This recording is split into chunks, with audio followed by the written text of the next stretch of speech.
નમસ્કાર ખેડૂત મિત્રો, ખેડૂત સેવા ભાવતાલ યુટ્યુબ ચેનલમાં સ્વાગત છે। તારીખ 20/7/2024ના સવારના મહત્વના હવામાન સમાચાર ચેનલમાં નવું તો ચેનલને સબસ્ક્રાઇબ કરવાનું ભૂલતા નહીં। તો હવામાન વિભાગ આગાહી કરતા જણાવી રહ્યા છે કે ગુજરાતમાં ભારેથી ભારે વરસાદની ચેતવણી આપી છે। જે 9 જિલ્લાઓ માટે હવામાન વિભાગે રેડ એલર્ટ જાહેર કરવામાં આવી રહ્યું છે। તો ગુજરાતમાં ભારેથી ભારે વરસાદની ચેતવણી છે, જેમાં 9 જિલ્લાઓ માટે હવામાન વિભાગે રેડ એલર્ટ જાહેર કરવામાં આવી રહ્યું છે।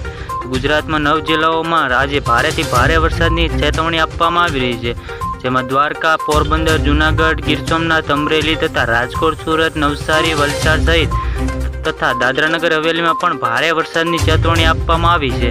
આ સાથે 11 જિલ્લાઓમાં પણ ભારે વરસાદની આગાહી કરાઈ છે, જેમાં કચ્છ, મોરબી, જામનગર, બોટાદ, ભાવનગર, ભરૂચ, નર્મદા, સુરત, છોટાઉદેપુર તથા ડાંગ સમાવેશ થયો છે। આ સાથે રાજ્યમાં અન્ય 13 તાલુકામાં પણ હળવાથી મધ્યમ વરસાદની ચેતવણી આપવામાં આવી છે। તો હવામાન વિભાગે સૌથી મોટી આગાહી કરી છે।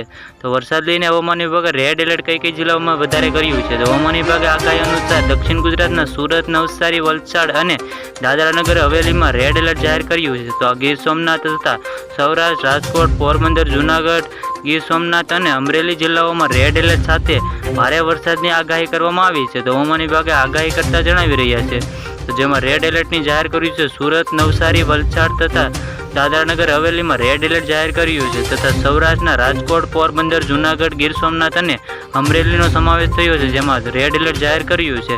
તો વરસાદ જિલ્લાઓમાં ઓરેન્જ એલર્ટ કઈ જિલ્લાઓમાં કર્યું છે? તો હવામાન વિભાગે 13 તાલુકામાં ઓરેન્જ એલર્ટ જાહેર કર્યું છે, જેમાં આપ્યું છે, જેમાં છોટાઉદેપુર, નર્મદા, ભરૂચ, ડાંગ, તાપી, કચ્છ, સુરેન્દ્રનગર, જામનગર, ભાવનગર, મોરબી, બોટાદ, દીવ સહિત સમાવેશ થયો છે। આમાં ઓરેન્જ એલર્ટ જાહેર કર્યું છે। તો આવી જ રીતે ખેડૂત મિત્રો ફરી મળ્યા, જોતા રહો ખેડૂત સેવા ભાવતાલ યુટ્યુબ ચેનલ।